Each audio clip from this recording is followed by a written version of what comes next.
One of the greatest basketball players of all time once skipped 12 straight practices, faked injuries to avoid running, and chose training horses over training with his team. They're lying. Yup, that's Nikola Jokic for ya. I recently read Mike Singer's book Why So Serious, which dives deep into Nikola's unconventional journey. So in this video, I'll tell you how a kid who couldn't care less about basketball became one of its best. If I said to you, Nikola Jokic is the best basketball player in the world, what would you say? I'd say, duh.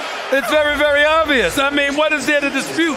By now, you've most likely heard of Nikola Jokic's hometown, Sombor in Serbia. It's about as far from the bright lights of the NBA as you can get. A quiet town where life just moves at a relaxed pace. People spend their days working, gathering at local cafes, and in the summer, heading to the river to escape the heat. For Jokic, it was the setup for a carefree childhood. Basketball wasn't even close to being his main focus in the early days. He officially started playing basketball at the age of 7, joining KK Sombor under his first coach Gradimir Markovic. Apparently, the practices were pretty tough. As you can expect from a Serbian coach, Markovic was strict and all about discipline. Let's just say it didn't sit well with a kid like Jokic. Basketball wasn't fun, it was a job. Funnily enough, it hasn't changed for Nikola to this day. But even back then, Nikola just wasn't interested if it wasn't going his way. His coach's focus on fundamentals and rigid drills left no room for creativity, and for Jokic, that was a deal breaker. Outside the gym though, life in Sombor was a different story. Jokic would just spend hours at the river, the go-to spot in town. It was where the community came together to cool off and relax, and for Nikola, it was an escape from the grind of basketball. Why go through drills when you could be swimming and just joking around with your friends? Yeah, I'm definitely with the Joker on this one.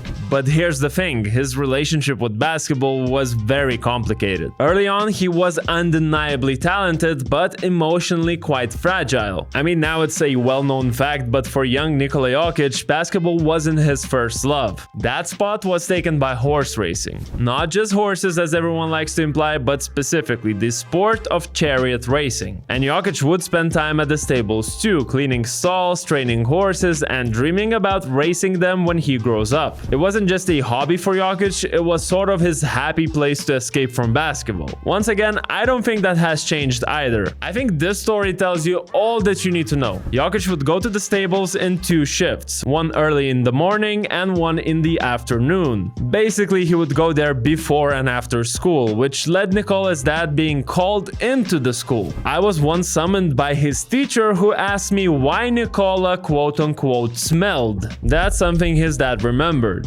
Yeah, Jokic said that a shower wasn't enough to get the smell out. Anyways, his family caught on to this passion for horses pretty quickly. They realized if they wanted Nikola to stick with basketball, they would have to bargain with him. What was the deal? They said you can work with the horses, but only if you go to basketball practices. And it worked. Kind of. Jokic would show up to practices just enough to keep the deal alive, but let's just say his heart stayed at the stables. Before I continue, just a quick reminder that we have a second channel called Outside the NBA. There we dive into the hot NBA topics, and our last 2 videos are about Jokic, so check them out. Now, what if I told you the Joker almost quit basketball when he was 13? His frustration stemmed from the environment created by his first coach, Markovic. At a pivotal moment during a team building camp at Studenica, Jokic was so miserable that he called his parents to pick him up after just a few days. At that age, I was not thinking about playing basketball, and I was here for like 6 months.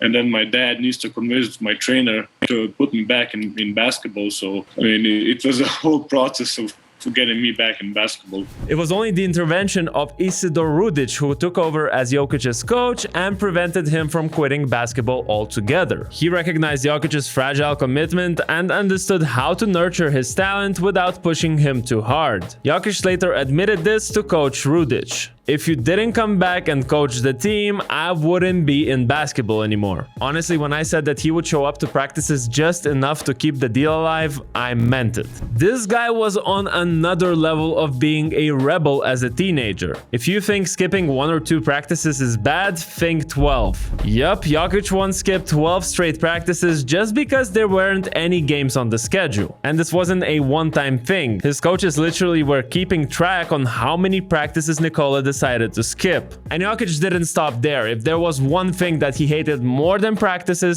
it was running. Or in a broader sense, anything to do with conditioning. Whenever his coach Isidore announced a tough session, Jokic would suddenly develop a limp or complain about some mystery injury. At first, his coach believed him. After all, big guys are prone to actual injuries. But then he noticed something. Whenever they would switch to scrimmages, Jokic's injuries would magically disappear. One minute he's limping, the next he's throwing no-look passes. His coach eventually caught on and stopped falling for it, but by then Jokic had already mastered the art of dodging drills. This wasn't just laziness though. Jokic generally didn't see the point of some of these structured stuff. He wanted to play his way, and if that meant bending the rules, so be it. During a fundamentals drill where everyone had to pass with two hands, Jokic couldn't resist throwing one-handed passes. Because, of course he did. His coach gave him a warning. Do that again and you're out. So what did Jokic do? He immediately threw another one-handed pass. He got kicked out of the practice, but let's be real, I think we're all glad he developed those skills that are so unconventional. And then there's this story that perfectly sums up rebellious Jokic. During one game, his team was absolutely demolishing their opponents, being up by 40 points midway through the third quarter. Jokic, clearly bored and completely unbothered, turned to his coach and said, "Coach, we're so much better than these guys." And then he just left. Not to celebrate, not to relax, he heads to the locker room, changes out of his uniform, and walks out of the gym with his dad to go watch a horse race. That's Nikola Jokic for you. When the job is done, there's no reason to stick around. I think Denver fans know this better than anyone. When is parade?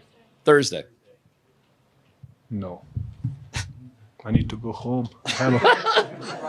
His teammates put up with it because they knew how much they needed him. And his coaches, they were frustrated but also fascinated. Jokic might have been the problem child, but he was also the kid who could do things on the court that no one else could. As much as Jokic hated basketball at times, his family wasn't gonna let him quit that easily. And leading the charge? His older brother Strahinja. Strahinja wasn't just the big brother, he was the enforcer. Part mentor, part bodyguard, and 100% the guy who made sure Nikola stayed on track. At the time, Strahinja was playing semi-pro ball in Serbia, but he saw something in Nikola that no one else did. So when the time came to take the next step, he made it happen. Strahinja arranged for Nikola to move from Sombor to Novi Sad, where he would play at a higher level. He negotiated with coaches, arranged for Nikola's accommodations in Novi Sad, including renting him an apartment and providing support. And even feeding him from the bakery Strahinja owned. Jokic didn't always love the game, but with a brother like Strahinja, he didn't really have much of a choice. Then there's also his dad, Branislav, another key figure in this saga. While Strahinja was the enforcer, Branislav was the steady hand behind the scenes. When Nikola was 16, he straight up walked away from basketball to, you guessed it, focus on horses. His dad played the long game, showing up at the stables unexpectedly to check up on him. Sometimes Nikola's coach, Isidore would conveniently run into him there too, because clearly they had a plan. Nikola later admitted it's funny looking back, but at the time it was Branislav and Isidore's gentle persistence that kept the door to basketball open. The turning point came in 2012 though. That's when Jokic and his team won the Vojvodina Cadet Championship. For the first time, he realized that basketball might actually be worth the effort. Winning was a fun way of changing your perspective, and for Jokic, that win was the spark that lit the fire to what followed next. But that's for another video, as that's pretty much the summary of Nikola Jokic as a kid.